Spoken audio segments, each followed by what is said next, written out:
Há milhares de anos, no meio do Oriente Médio Antigo, um rei poderoso e uma mulher humilde protagonizaram uma troca de palavras tão intensa que até hoje ecoa nos corações dos que ousam amar de verdade.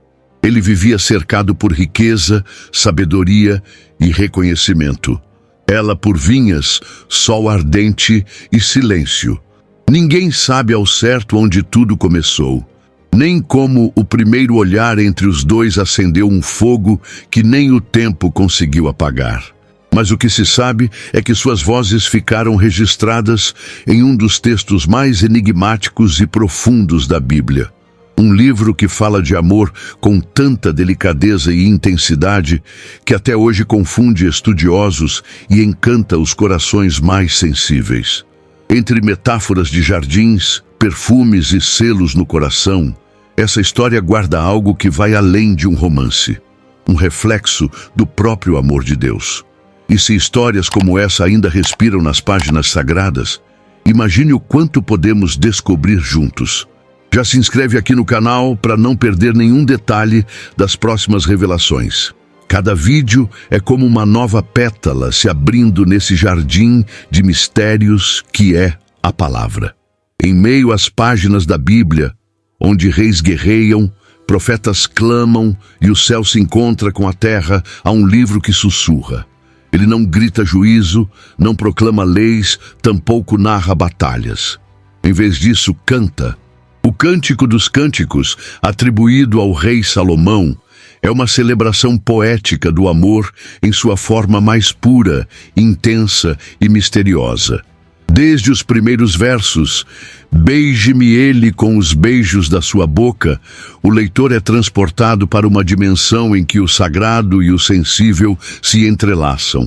Poucos textos nas Escrituras provocam tamanha admiração e, ao mesmo tempo, controvérsia quanto este. Por que um livro tão repleto de paixão figura entre os livros sagrados? A resposta talvez esteja no coração de Deus, onde o amor não é um adorno, mas uma essência. Composto por metáforas, imagens naturais e diálogos íntimos, esse cântico nos convida a enxergar o amor com os olhos da eternidade. A poesia aqui não é apenas estética, ela comunica verdades profundas de forma que a lógica jamais alcançaria. A ausência de narrativa linear e a presença de símbolos, como jardins, vinhos, perfumes e animais, ampliam a experiência, conduzindo o leitor por um caminho onde a sensibilidade espiritual é indispensável. O livro não menciona diretamente Deus, mas seu perfume paira sobre cada estrofe. É o tipo de silêncio que fala mais alto, como o amor de Deus, que muitas vezes se revela mais nas entrelinhas do que nos trovões. Ao longo dos séculos, o Cântico dos Cânticos foi interpretado de diferentes formas. Rabinos antigos viam nele uma alegoria do amor de Deus por Israel. Já os cristãos primitivos o entendiam como símbolo do amor entre Cristo e a Igreja. Outros o leem como um tributo à beleza do amor conjugal. Nenhuma dessas leituras se anula. Pelo contrário, elas revelam camadas sobrepostas de uma mesma joia. O amor retratado aqui é tão grandioso que só pode refletir algo eterno, algo que vai além dos limites da carne e dos sentidos. É uma linguagem que fala à alma e desperta memórias de um paraíso perdido, ou talvez prometido. É interessante notar que o título Cântico dos Cânticos segue uma fórmula hebraica de superlativo. Como Santo dos Santos, que designa o lugar mais sagrado do templo, esse título sugere que estamos diante do mais elevado dos cânticos. Não se trata de um poema qualquer, mas de um hino supremo ao amor. O tipo de amor que não apenas une homem e mulher, mas também reflete, de forma enigmática, o vínculo entre o Criador e sua criação. O amor que vemos aqui é vulnerável e valente, doce e intenso, terreno e celestial. Um mistério que apenas os corações dispostos a amar podem verdadeiramente compreender. Ao abrir este livro, não estamos apenas lendo poesia. Estamos sendo convidados a sentir.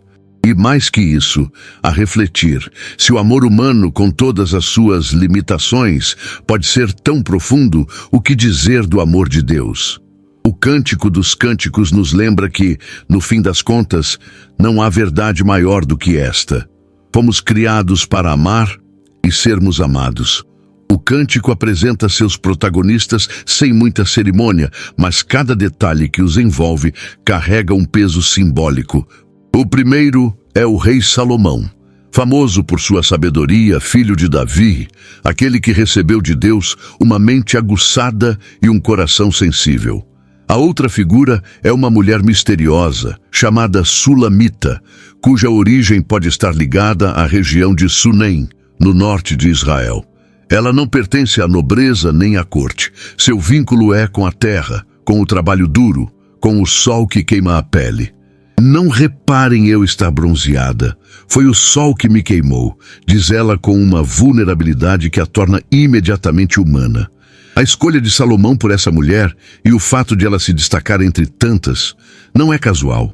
É uma afirmação poderosa. O verdadeiro amor não é seletivo com base na aparência social, mas enxerga o valor essencial da alma. A relação entre esses dois é marcada por um jogo de olhares, palavras e silêncios. A Sulamita não é uma mulher passiva. Pelo contrário, ela fala com intensidade, expressa seus desejos e até toma a iniciativa em muitos momentos. Isso é revolucionário dentro do contexto bíblico antigo, onde as mulheres geralmente não ocupavam lugar de protagonismo. Aqui, ela não apenas participa da narrativa, ela a conduz. É ela quem busca, quem chama, quem sonha. E o rei, ao contrário do que esperaríamos de alguém com tamanho poder, se permite ser vulnerável, entregue, tocado por sua amada. A realeza se curva diante da simplicidade de um amor sincero. A força da identidade desses personagens não está em seus títulos ou nas roupas que vestem, mas na maneira como se percebem um ao outro. Salomão, o rei, não vê apenas uma camponesa. Ele vê uma mulher formosa, cheia de graça, cujo olhar o desarma. Já a Sulamita, longe de se sentir inferior, se apresenta com dignidade. Eu sou a rosa de Saron, o lírio dos vales.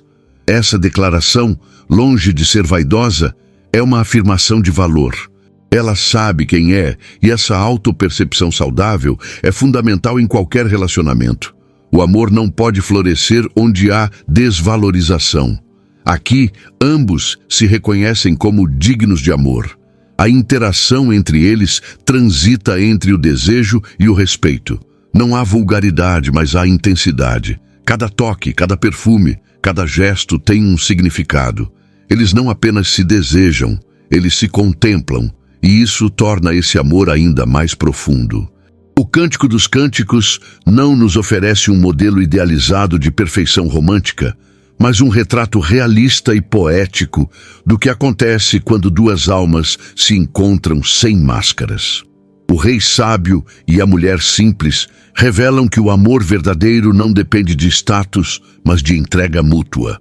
A presença desses dois personagens nos desafia a refletir sobre o valor que damos a nós mesmos e aos outros. Você consegue se ver como alguém digno de amor?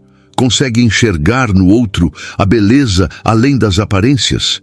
Em um mundo de relações rasas e distraídas, a conexão entre Salomão e a Sulamita nos convida a buscar algo mais profundo, mais verdadeiro, um amor que reconhece, valoriza e escolhe todos os dias. A paisagem descrita no Cântico dos Cânticos não é mero pano de fundo. Cada ambiente evocado, vinhas, campos, palácios, jardins, carrega uma simbologia que aprofunda o entendimento da relação amorosa retratada. A vinha, por exemplo, aparece frequentemente, tanto como referência literal, quanto como metáfora para o corpo, o cuidado e a intimidade. A Sulamita declara: "Minha vinha está diante de mim", deixando claro que sua entrega é consciente e voluntária. A vinha representa não só o que se oferece, mas também aquilo que se cultiva com tempo, paciência e dedicação. O amor, tal como uma vinha, exige zelo constante para que produza fruto doce. Os palácios e tendas evocam o contraste entre os mundos de Salomão e da Sulamita. Ele vem da realeza, das estruturas grandiosas, dos banquetes. Ela, por outro lado, é ligada ao campo, ao suor, ao simples. Porém, o cântico não apresenta esse contraste como oposição ou conflito. Pelo contrário, esses dois mundos se encontram e se enriquecem mutuamente. O palácio não é um lugar onde ela se sente oprimida, e o campo não é um ambiente que ele despreza. Ambos se deslocam, se encontram em espaços de natureza e privacidade, onde o amor se expressa sem restrições de classe ou protocolo. Há também a presença constante de elementos naturais: figueiras, romãs, gazelas, colinas. Cada um deles evoca sensações e experiências sensoriais que envolvem o leitor em uma atmosfera quase etérea. As colinas e jardins são mais que cenários. São testemunhas silenciosas de um amor que cresce longe dos olhares do mundo. Não há multidão observando, não há plateia. O amor retratado aqui é íntimo, quase secreto, como uma flor que desabrocha no esconderijo da manhã. E é nesse silêncio da natureza que as palavras ganham força, que os gestos se tornam mais eloquentes. A escolha desses cenários também aponta para uma dimensão espiritual. Desde o Gênesis, o jardim é símbolo do encontro entre Deus e o ser humano. No Éden, tudo era harmonia, comunhão e prazer legítimo. O cântico parece evocar esse ambiente primordial, onde o amor era puro, livre de culpa e vergonha. Ao trazer de volta essa linguagem natural, o livro nos faz lembrar que o amor não é uma invenção humana, mas uma dádiva divina. O jardim do cântico não é apenas físico, é um estado de alma, um lugar de reconexão com aquilo que fomos criados para experimentar. Em nossos dias, em que o amor frequentemente é representado em ambientes artificiais e condicionados pelas redes sociais, o Cântico dos Cânticos nos leva para outro lugar. Um lugar onde o amor se faz ao ar livre, entre o som dos pássaros e o perfume das flores. Ele nos desafia a redescobrir o sagrado nos gestos mais simples, a espiritualidade nos detalhes do cotidiano e o divino na experiência humana de amar. Falando nisso, entre vinhas, palácios e jardins secretos, qual dessas imagens te fez enxergar melhor o que é o amor verdadeiro? Escreve aqui nos comentários. Quero muito saber o que essas metáforas despertaram em você até agora. Falar de desejo dentro das Escrituras pode parecer incômodo para muitos. Acostumados a associar espiritualidade à negação dos sentidos, há quem imagine que o desejo seja algo a ser reprimido ou ignorado. Contudo, o Cântico dos Cânticos apresenta uma visão completamente diferente. O desejo ali não é negado, mas celebrado. Não como impulso desgovernado, mas como expressão legítima do amor entre duas pessoas que se reconhecem, se escolhem e se deleitam uma na outra. A Sulamita, em um dos trechos mais intensos, clama: sustentai-me com passas, confortai-me com maçãs, porque desfaleço de amor.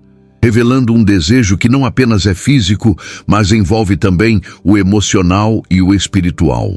O corpo, nesse contexto, não é um obstáculo para a espiritualidade, mas parte essencial da criação divina.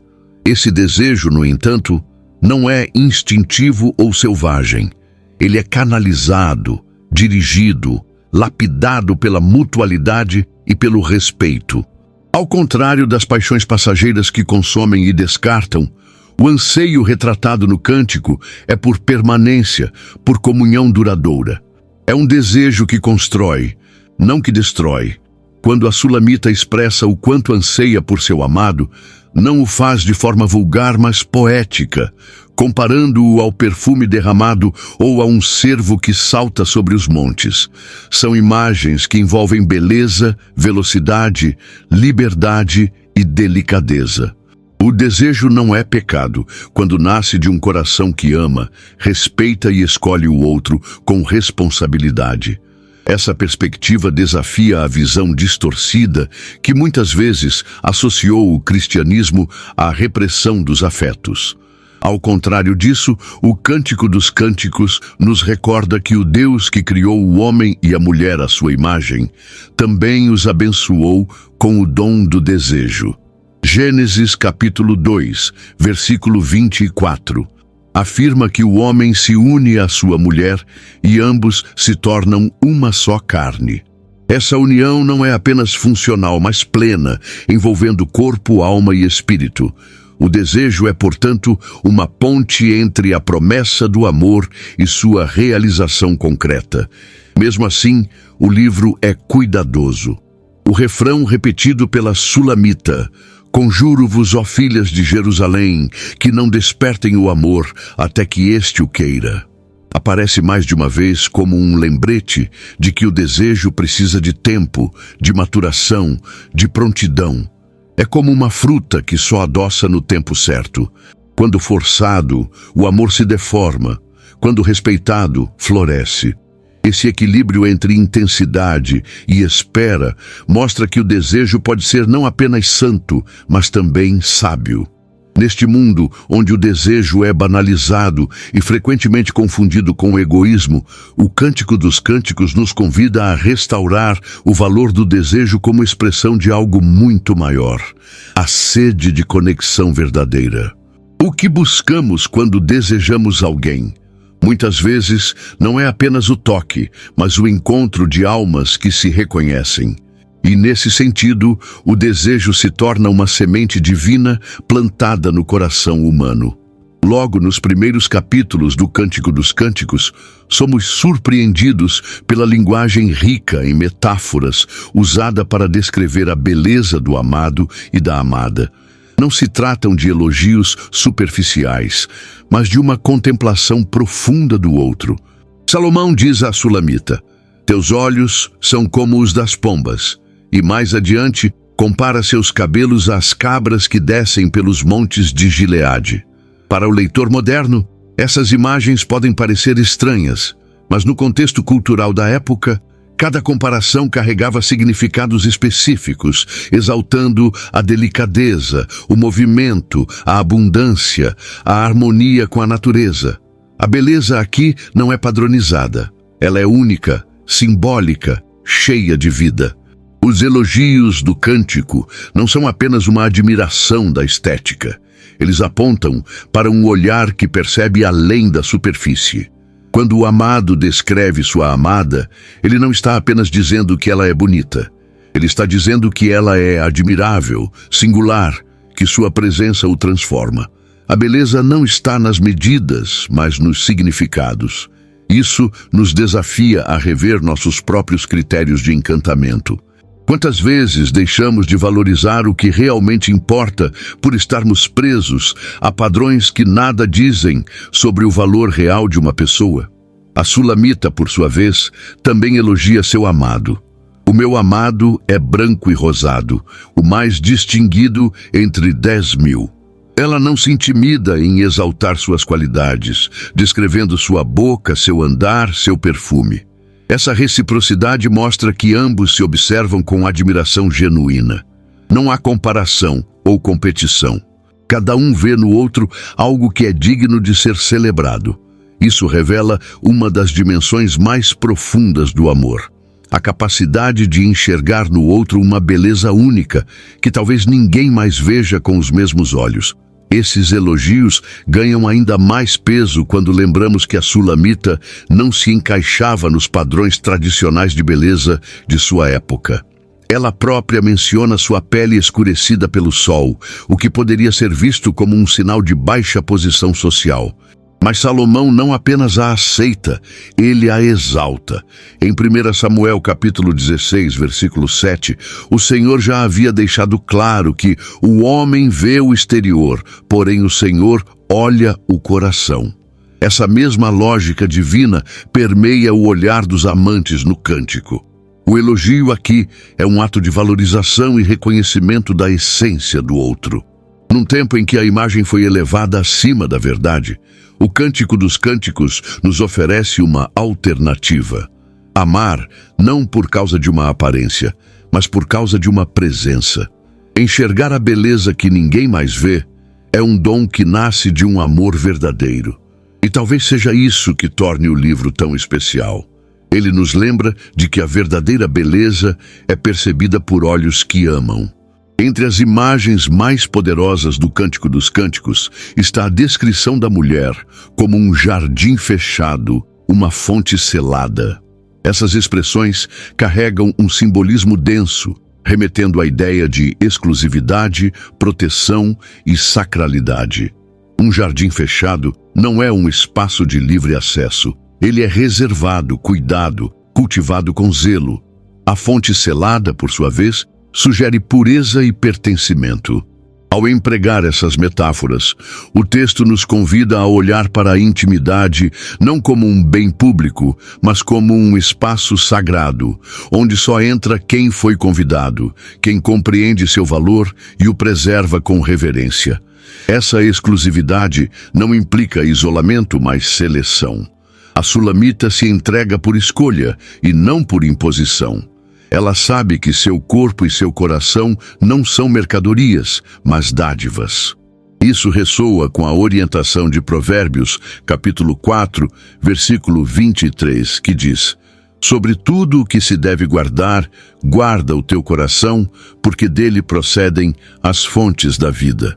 O jardim do amor é belo, justamente porque é protegido, cultivado com discernimento e entregue no tempo certo.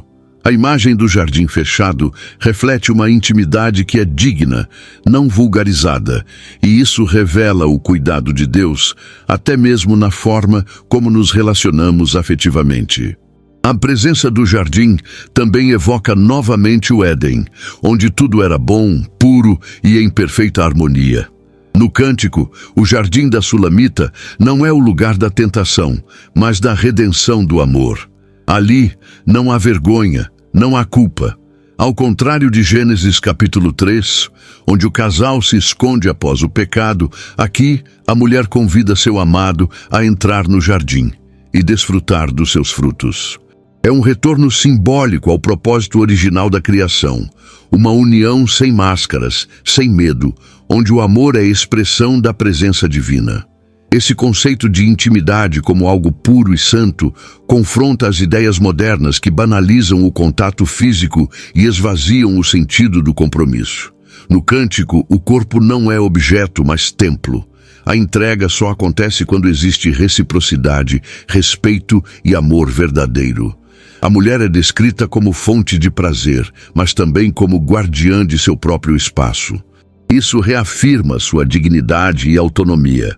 Ela não é posse de ninguém, mas sim alguém que escolhe e é escolhida com honra. O jardim fechado, portanto, não representa rigidez, mas honra. Um lugar onde o amor floresce porque encontrou solo fértil, segurança e tempo para crescer. Em um mundo de acessos fáceis e relacionamentos descartáveis, esse jardim nos lembra que a verdadeira intimidade é construída com confiança, cultivada com tempo e colhida com alegria. No Cântico dos Cânticos, o amor não brota apressado. Ele surge como uma flor que respeita a estação para desabrochar. A Sulamita, em mais de uma ocasião, repete com ternura e firmeza: conjuro-vos, ó filhas de Jerusalém, não desperteis o amor até que este o queira. Essa declaração, presente em trechos como o capítulo 2, versículo 7, é um convite à paciência, ao amadurecimento emocional e à espera pelo momento certo. Não se trata de repressão, mas de sabedoria. O amor verdadeiro não se apressa, porque sabe que o tempo não é inimigo. É aliado na formação de vínculos profundos. Esse princípio de espera dialoga com um dos temas mais recorrentes nas Escrituras: o tempo de Deus. Em Eclesiastes, capítulo 3, versículo 1, o sábio afirma que há um tempo determinado para todo propósito debaixo do céu. O Cântico se alinha a essa verdade ao mostrar que o amor, quando respeita o seu tempo, é mais forte, mais estável, mais duradouro. Pressionar sentimentos ou forçar encontros prematuros pode até gerar emoção momentânea, mas não sustenta a profundidade de uma entrega verdadeira. A maturação é parte do processo do amor que deseja durar. O tempo também serve como espaço de preparação. A mulher que amadurece no silêncio, o homem que aprende a ouvir, o coração que escolhe com calma, todos esses são frutos do tempo bem aproveitado. O amor do cântico não se constrói na pressa, mas no cuidado. O amadurecimento prepara o solo, fortalece as raízes e garante que, quando vier o tempo da colheita, o fruto seja doce e cheio de vida. A espera, então, não é ausência de movimento, mas um tipo diferente de ação. Aquela que prepara o espírito, que lapida a paciência e que prova o valor do sentimento. Em nossos dias, onde tudo parece urgência, essa mensagem soa quase revolucionária. Vivemos tempos em que amores nascem e morrem em poucos cliques. No entanto, o amor que é digno, duradouro e verdadeiro requer construção. E como toda obra sólida, ele precisa de fundações firmes. O Cântico dos Cânticos nos mostra que o tempo do amor não é um calendário, mas uma disposição interior. Saber esperar é sinal de maturidade, não de fraqueza. Quem ama de verdade não tem pressa de possuir, mas desejo de permanecer. Talvez por isso esse livro continue tão atual. Ele nos recorda que o amor que se precipita pode se perder, mas o amor que espera com sabedoria pode florescer para sempre. Não se trata de controlar o tempo, mas de reconhecer quando o coração está pronto para viver o que foi preparado por Deus. Quando o amor quer e ambos estão prontos, o tempo deixa de ser obstáculo e passa a ser cenário do encontro. O amor no Cântico dos Cânticos não é uma linha reta. Ele é feito de encontros intensos e de momentos de ausência que provocam saudade, busca e reflexão. Há cenas em que a Sulamita acorda no meio da noite e não encontra o amado. Ela sai pelas ruas, procura, chama, interroga as sentinelas da cidade. Há angústia, mas também esperança. Essa oscilação entre presença e ausência confere ao amor uma dimensão real, porque todo relacionamento passa por fases em que a conexão parece se distanciar. No entanto, a busca revela a profundidade do laço. Quem ama não se acomoda diante da ausência, move-se em direção ao reencontro. Esse elemento da busca aparece, por exemplo, no capítulo 3, do versículo 1 ao 4, onde a mulher diz: "De noite busquei em minha cama aquele a quem ama a minha alma. Busquei-o e não o achei." Esse trecho nos fala sobre um amor inquieto que não se conforma com a distância. E mais que isso, revela que o relacionamento não é apenas física ou emocionalmente presente, mas espiritualmente desejado. O amado é aquele a quem ama a minha alma, e isso transforma a ausência em impulso para o reencontro e não em motivo de desistência. A ausência, nesse caso, tem um papel pedagógico. Ela revela o valor da presença. Quando o amado desaparece, não é para castigar, mas para que o amor revele sua profundidade na busca. Há beleza nesse movimento. O encontro é sempre celebrado com mais intensidade depois da saudade. O coração reconhece o que tem de valor quando sente falta. Isso nos remete também à nossa relação com Deus. Nem sempre o sentimos presente, mas nossa fé se revela justamente na busca, na oração, na entrega, mesmo quando ele parece silencioso. Outro ponto notável é que, mesmo diante da ausência, a Sulamita não se entrega ao desespero. Ela continua procurando. Isso mostra que o amor verdadeiro é resiliente. Ele não se baseia apenas em sentimentos efêmeros, mas em convicções profundas. Amar é, muitas vezes, insistir, persistir, até reencontrar. Esse processo de busca é parte do que torna o amor mais forte, porque ele é provado na ausência e reafirmado no reencontro. Na vida real, todos experimentamos fases em que o outro parece distante, em que o diálogo se torna difícil, em que o afeto se esconde. O Cântico dos Cânticos nos ensina que isso não é sinal de fracasso, mas de humanidade. A chave está na disposição de buscar, de sair do conforto, de percorrer as ruas da alma em direção ao outro.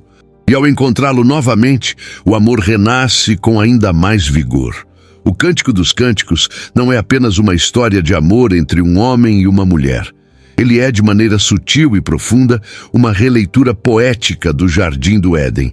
Os aromas, os frutos, os jardins, os animais e o prazer partilhado remetem diretamente àquela primeira cena da humanidade, quando Deus cria o homem e a mulher e os une em um relacionamento pleno, sem vergonha ou culpa. Antes da queda, o amor era puro, o prazer era santo e o corpo era a expressão da glória divina. O cântico recupera essa visão como se dissesse: ainda é possível amar como no princípio. No Éden, descrito em Gênesis capítulo 2, versículo 25, Adão e Eva estavam nus e não se envergonhavam. Essa ausência de vergonha é resgatada poeticamente no cântico, onde o corpo não é escondido, mas celebrado. O amor não é disfarçado, mas assumido. O relacionamento é vivido em liberdade e verdade. Essa recuperação simbólica do Éden sugere que o amor conjugal, quando vivido em aliança, é uma expressão da criação original de Deus. É uma forma de restaurar aquilo que o pecado distorceu. No texto do Cântico, vemos o casal se relacionando com liberdade, respeito e prazer. Eles falam abertamente, desejam um ao outro sem culpa, compartilham emoções e se admiram mutuamente. Isso confronta a ideia de que a fé cristã seja contrária ao prazer ou à paixão. Pelo contrário, o prazer é aqui retratado como parte do projeto divino, quando inserido dentro de um relacionamento de aliança, de mutualidade e de amor. A sexualidade, nesse contexto, é redimida. Ela não é suja, mas sagrada. Mais do que um retorno ao Éden físico, o Cântico dos Cânticos aponta para a restauração da imagem de Deus no relacionamento humano. Quando homem e mulher se amam com verdade, respeito e entrega, eles se tornam reflexo do Criador. Eles vivem, mesmo que por instantes, o sonho de Deus para a humanidade. O amor aqui é mais que sentimento, é reconstrução. É possível ver nessa narrativa o eco de Romanos capítulo 12, versículo 2, uma transformação que começa na mente, no coração e que se expressa em atitudes concretas de afeto e entrega. Em tempos de relações líquidas e promessas descartáveis, o Cântico dos Cânticos se levanta como um sussurro de esperança. Ele diz que ainda há um caminho de volta para o amor que Deus desenhou. Um caminho de respeito, de liberdade e de prazer legítimo. O amor, quando vivido com pureza e verdade, não apenas nos aproxima do outro. Ele nos reconecta com o Criador e com o propósito original da criação. A linguagem do Cântico dos Cânticos é impregnada de aromas. Desde os primeiros versículos, o perfume torna-se um símbolo recorrente. O amado é descrito como unguento derramado, e a amada exala fragrâncias que atraem e envolvem. Enquanto o rei está à sua mesa, o meu nardo exala o seu perfume, diz a Sulamita em uma das passagens mais poéticas do livro. Esse uso dos sentidos, especialmente do olfato, não é gratuito. O perfume, nas Escrituras, carrega significados profundos: consagração, prazer, presença e intimidade. No templo, a oferta de incenso simbolizava as orações dos santos subindo a Deus, como registrado em Êxodo capítulo 30, versículos 34 a 38. No cântico, esse simbolismo é redirecionado para o amor humano, revelando sua sacralidade. Os aromas usados, nardo, mirra, aloés, canela, eram preciosidades da antiguidade, não apenas cosméticos, mas também elementos cerimoniais. Ao mencionar esses perfumes, o texto sugere que o amor entre os amantes é uma experiência que transcende o físico e toca o espiritual.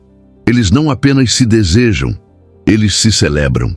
O cheiro de um sobre o outro não é sinal de posse, mas de presença marcante.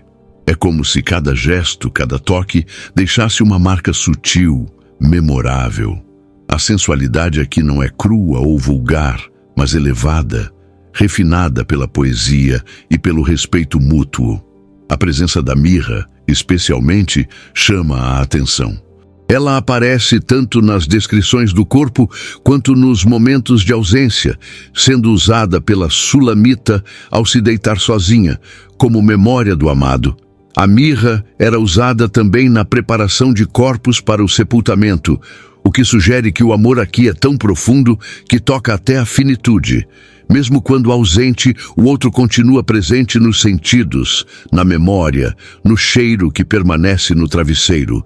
O perfume se torna símbolo de uma conexão que vai além do visível. É curioso como a sensualidade no cântico não precisa de explicitudes. Tudo é sugerido, insinuado com elegância. Não há necessidade de descrições diretas porque a linguagem metafórica já é suficientemente poderosa. Isso nos ensina que o amor erótico não precisa ser desrespeitoso para ser intenso.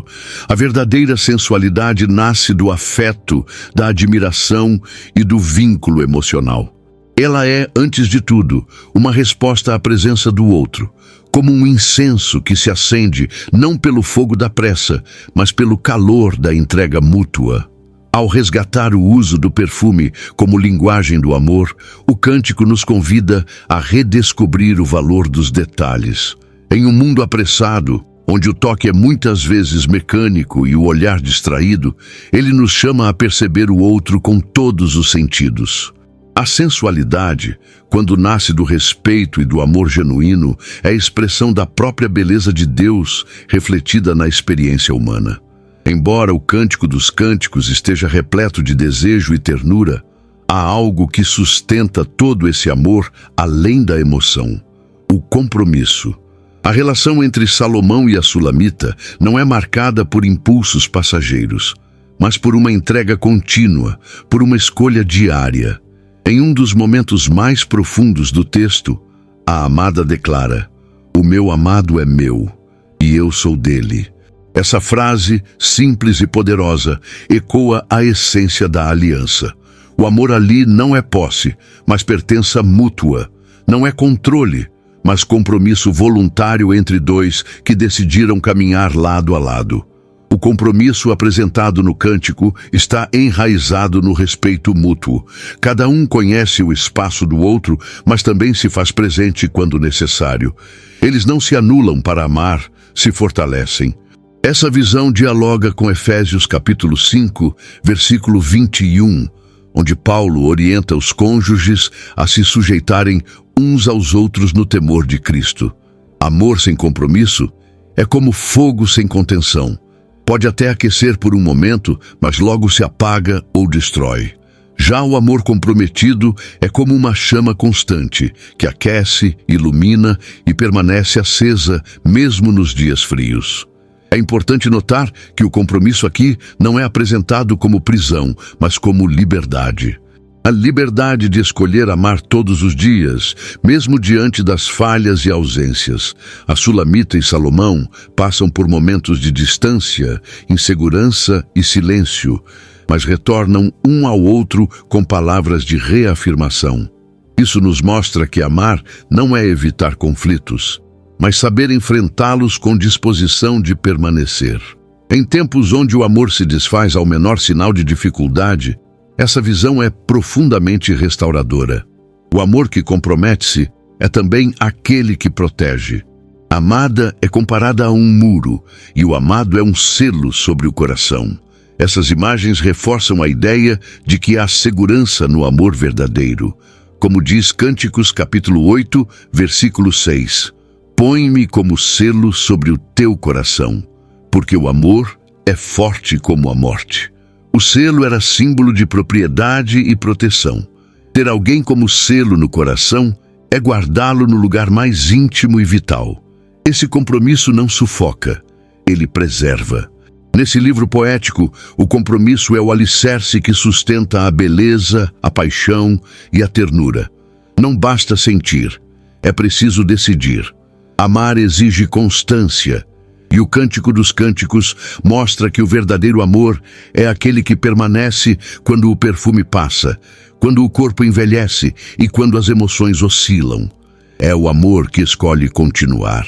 Um dos versículos mais impactantes do Cântico dos Cânticos afirma: o ciúme é cruel como a sepultura.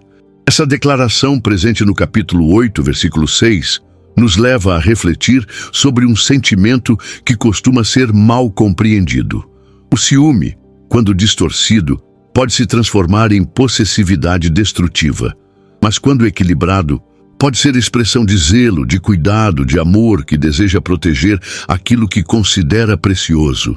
O texto bíblico não glorifica o ciúme doentio, mas reconhece que o amor verdadeiro carrega em si um anseio de exclusividade, uma vontade legítima de preservar o vínculo.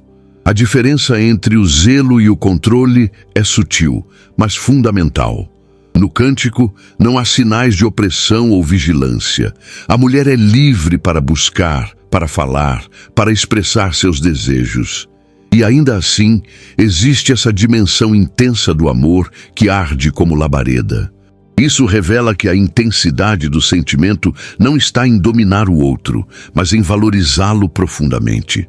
O ciúme sadio não exige, não aprisiona, mas se entristece diante da ameaça de perda, porque o amor não é indiferente. Esse aspecto também reflete o próprio caráter de Deus.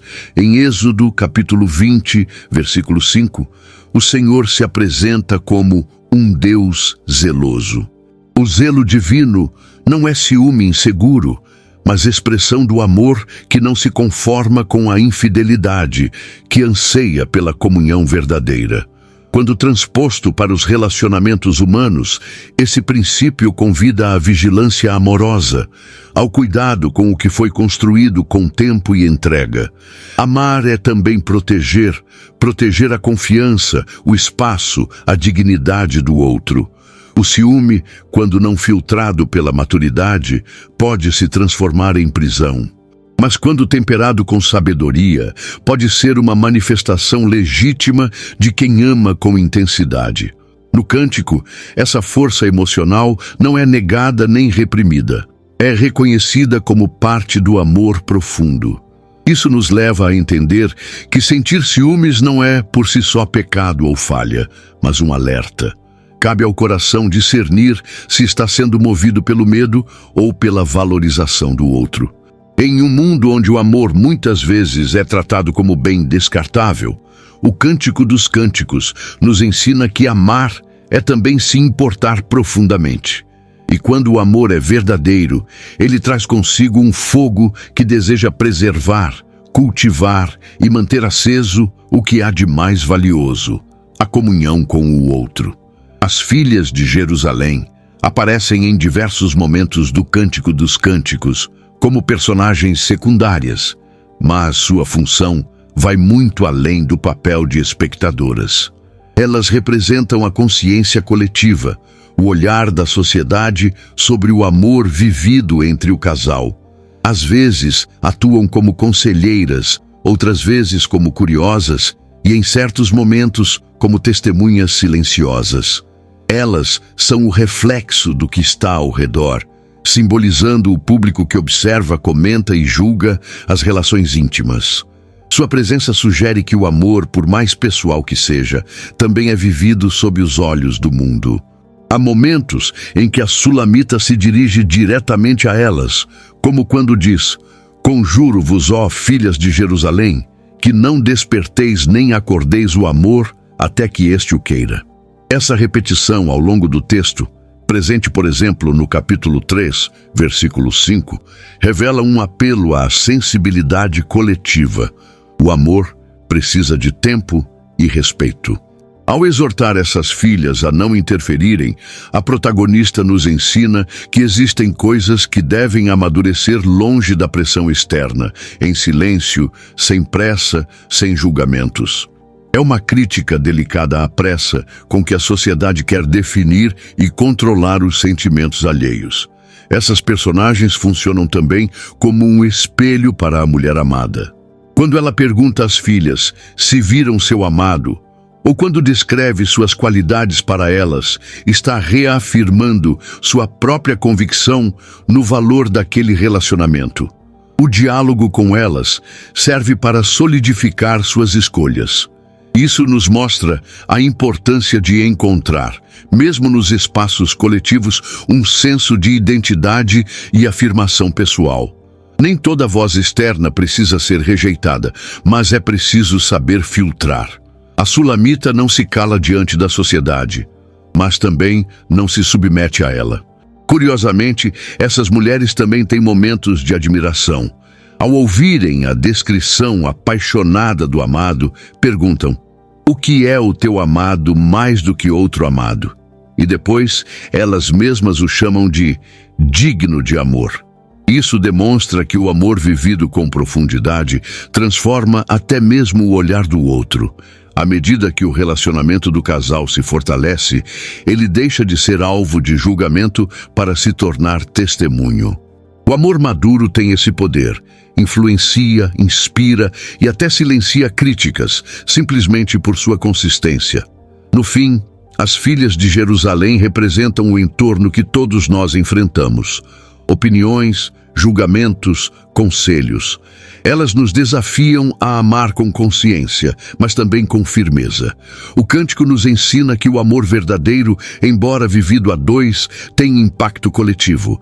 Ele ensina, corrige, exorta e até evangeliza. E quando é vivido com sabedoria, torna-se uma mensagem viva para quem o observa. Salomão, o homem mais sábio de sua época, aparece no Cântico dos Cânticos, não como o governante de 1000 estratégias, mas como um homem vulnerável ao amor. Ele, que pediu sabedoria a Deus e a recebeu em abundância, aqui se revela como alguém que permite ser tocado pelo encanto da sulamita. Sua figura no livro não é de dominação, mas de admiração. Ele observa, elogia, deseja e, sobretudo, se rende. Isso revela uma faceta essencial do amor. Até os mais fortes precisam aprender a se deixar amar. A sabedoria, nesse caso, não se opõe ao sentimento, ela o aprofunda. A imagem de Salomão, como um homem apaixonado, desafia a ideia de que a razão e o afeto não podem coexistir. Ele não perde sua grandeza ao amar. Ao contrário, sua sensibilidade diante da mulher amada engrandece sua humanidade. Em Cântico dos Cânticos, capítulo 3, versículo 11, as filhas de Sião são convidadas a contemplar o rei com a coroa no dia do seu casamento, no dia do júbilo do seu coração. O rei não é apenas um estrategista ou administrador. Ele é um homem que celebra o amor como um dos maiores triunfos da vida. Esse contraste entre poder e ternura revela uma profunda lição espiritual. A verdadeira autoridade é aquela que sabe amar. Salomão poderia ter tratado a sulamita como mais uma entre tantas, mas ele a exalta, a distingue, a escolhe. Ele não impõe seu poder, ele se entrega ao encanto. Essa postura é reflexo de uma liderança madura, que entende que o amor é parte essencial da realeza espiritual. Liderar no reino de Deus não é dominar, mas servir. E amar com profundidade é um dos maiores serviços que alguém pode prestar a outro. Além disso, a presença de Salomão no cântico nos lembra que até os mais sábios precisam da experiência afetiva para alcançar plenitude. A sabedoria sem amor torna-se fria, distante. O amor sem sabedoria pode se tornar impulsivo. Mas quando ambos se encontram, criam um espaço onde o relacionamento floresce com profundidade e beleza. Salomão representa essa união, a mente que discerne e o coração que sente. Ele não é menos rei por amar, ele é mais completo. Ao olhar para Salomão, somos convidados a repensar nossa própria maneira de amar. Será que temos permitido que a razão e a emoção coexistam? Será que, mesmo em posições de influência ou poder, temos nos permitido ser afetados, transformados, tocados pelo amor? O rei apaixonado do cântico nos lembra que o coração humano só é verdadeiramente sábio quando é capaz de se render ao amor sincero. Uma das maiores surpresas do Cântico dos Cânticos é o papel central da mulher. Em uma sociedade patriarcal como a antiga Israel, a sulamita emerge com uma voz forte, clara e apaixonada. Ela não espera ser conduzida, ela conduz. É ela quem inicia o diálogo, quem chama, quem busca, quem expressa seus sentimentos sem receio. Em diversos momentos do texto, é a mulher quem protagoniza a ação. No capítulo 5, versículo 6, por exemplo, ela se levanta à noite para procurar o amado, enfrentando a escuridão, o silêncio e até a rejeição. Essa atitude corajosa desafia os estereótipos e nos apresenta uma mulher ativa, autônoma e emocionalmente madura. A sulamita é uma mulher que conhece seus desejos e não se envergonha deles. Ela fala sobre o corpo do amado com riqueza de detalhes. Ela o exalta, ela o busca, mas ao mesmo tempo preserva sua dignidade, sabe esperar e sabe valorizar-se. Essa combinação entre liberdade e autocontrole é um retrato do equilíbrio que o amor maduro exige. A protagonista do cântico não é dependente nem submissa, ela é inteira. E por isso mesmo é plenamente capaz de amar sem se anular. Essa representação feminina rompe paradigmas e aponta para a restauração da mulher como imagem plena de Deus. Em Gênesis capítulo 1, versículo 27, lemos que Deus criou o ser humano à sua imagem. Homem e mulher os criou. A sulamita encarna essa imagem divina, não apenas na beleza física, mas na sua capacidade de amar, decidir, buscar e esperar. Ela é mulher em sua totalidade, e o texto bíblico a honra por isso. Não há nela caricaturas ou reduções. Há profundidade, emoção e força. A iniciativa da sulamita também traz uma mensagem poderosa para os relacionamentos de hoje. Em tempos de insegurança emocional e jogos de poder afetivo, ela nos mostra que é possível amar com verdade, sem esconder sentimentos por medo de rejeição. A coragem emocional da mulher amada inspira tanto mulheres quanto homens a assumirem seus afetos com autenticidade.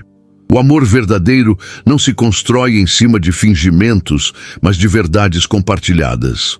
Ao destacar a sulamita como protagonista, o Cântico dos Cânticos revela que o amor mais forte é aquele vivido entre iguais.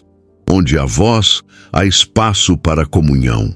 E quando a mulher se posiciona com respeito, desejo e sabedoria, ela não apenas participa do amor, ela o transforma. Nesse texto antigo, encontramos uma visão profundamente atual. O amor saudável começa onde há liberdade e respeito mútuo.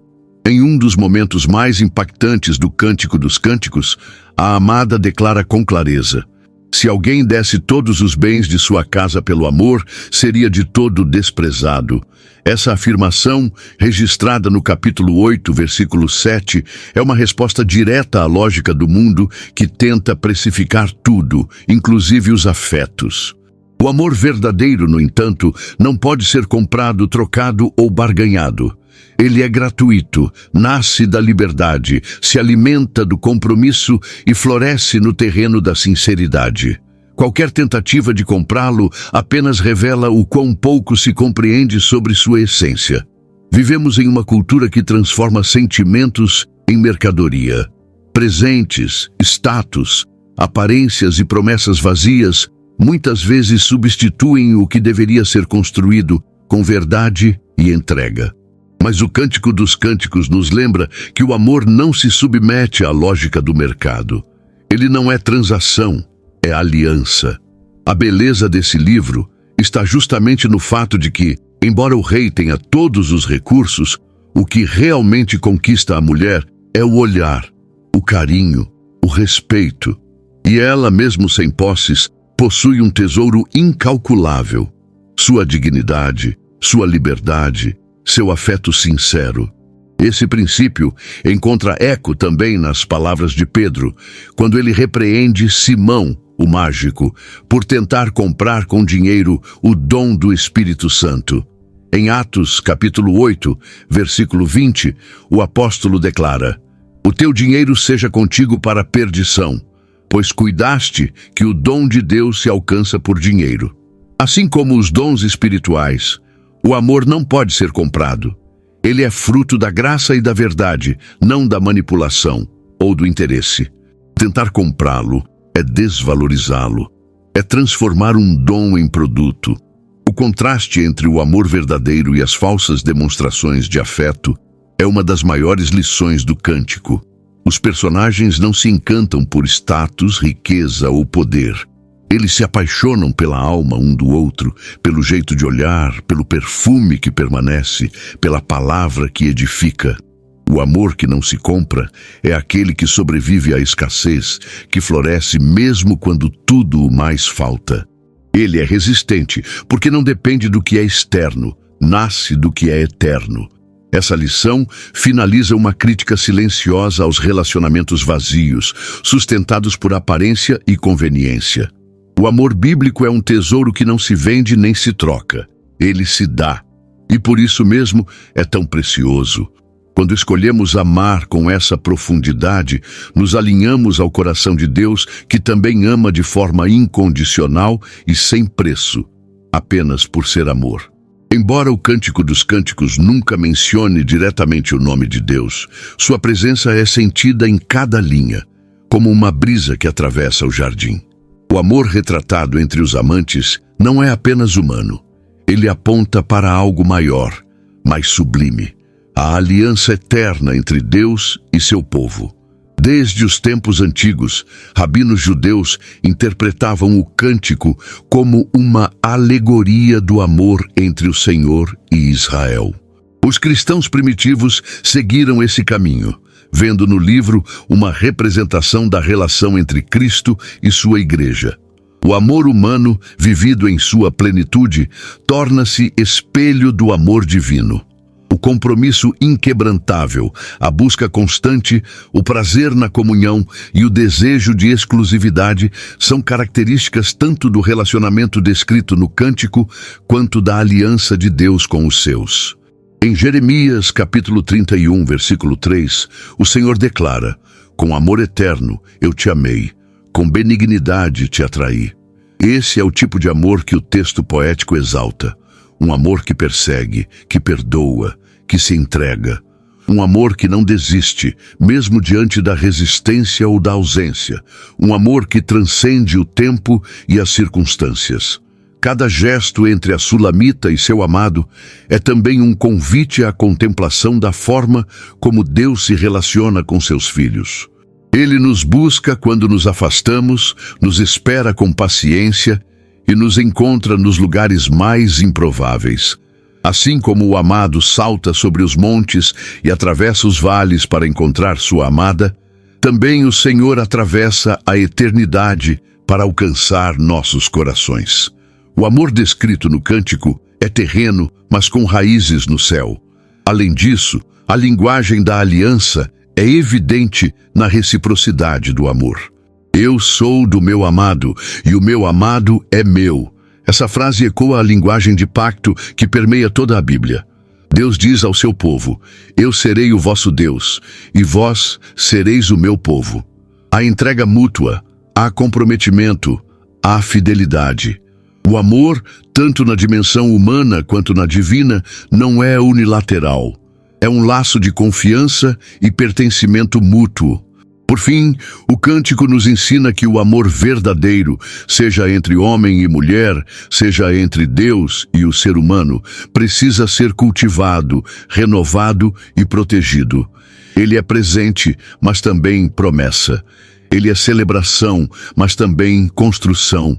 E quando amamos com essa consciência, refletimos a maior de todas as verdades, que fomos criados para amar como Deus ama, com liberdade, verdade e eternidade no coração. Ao final do Cântico dos Cânticos, somos deixados com uma impressão clara. O amor é mais do que uma emoção. Ele é o centro da existência humana. Desde o início, o texto nos levou por jardins, palácios, vinhas e quartos perfumados. Mas agora, chegamos ao verdadeiro espaço onde tudo se desenrola: o coração. É ali que o amor começa, amadurece e encontra sua plenitude. Não há fórmulas mágicas ou roteiros fixos. Há entrega, verdade, beleza e compromisso. E, acima de tudo, há a certeza de que o amor, quando vivido com plenitude, se torna a expressão mais elevada da vida espiritual. Essa compreensão ecoa a afirmação de Paulo em 1 Coríntios, capítulo 13, versículo 13. Agora, pois, permanecem a fé, a esperança e o amor, estes três, mas o maior destes é o amor. O apóstolo não está falando apenas de sentimentos passageiros, mas de virtudes eternas. A fé nos conecta a Deus. A esperança nos sustenta no tempo, mas é o amor que traduz o próprio caráter divino.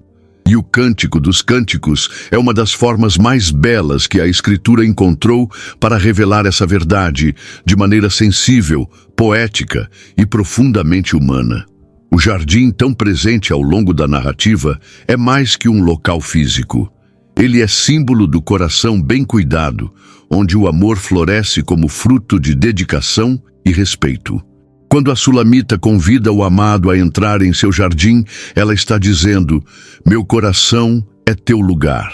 Essa é a linguagem do amor que se entrega sem reservas, que permite ser conhecido em profundidade. E é também o reflexo da nossa relação com Deus. O convite diário para que Ele habite em nós como em um jardim cultivado pela fé. Ao terminar esse cântico, não há desfecho definitivo. Não há final feliz no formato tradicional das histórias de amor. Em vez disso, há um chamado à continuidade. A última frase da Sulamita é um convite: vem depressa, amado meu. O amor aqui não se conclui, ele continua. Ele permanece como uma canção que ressoa no silêncio, como um perfume que não se dissipa. Isso revela que o amor verdadeiro não se esgota, ele se renova constantemente. Encerramos esse mergulho poético com a certeza de que o Cântico dos Cânticos é mais do que um livro sobre romance. É um hino à dignidade do amor, à sua beleza e ao seu papel sagrado na vida humana. Um convite a amar melhor, com mais coragem, mais ternura e mais propósito, porque, no fim das contas, tudo passará, mas o amor permanecerá. Há amores que a gente vive e outros que a gente guarda só na memória. Qual verso desse cântico fez você lembrar de algo ou de alguém especial? Escreva nos comentários. Suas palavras podem tocar outros corações também. E se esse vídeo te fez bem, compartilhe com alguém que valoriza o amor de verdade. E se ainda não faz parte deste canal, inscreva-se. Tem muito mais beleza esperando por você.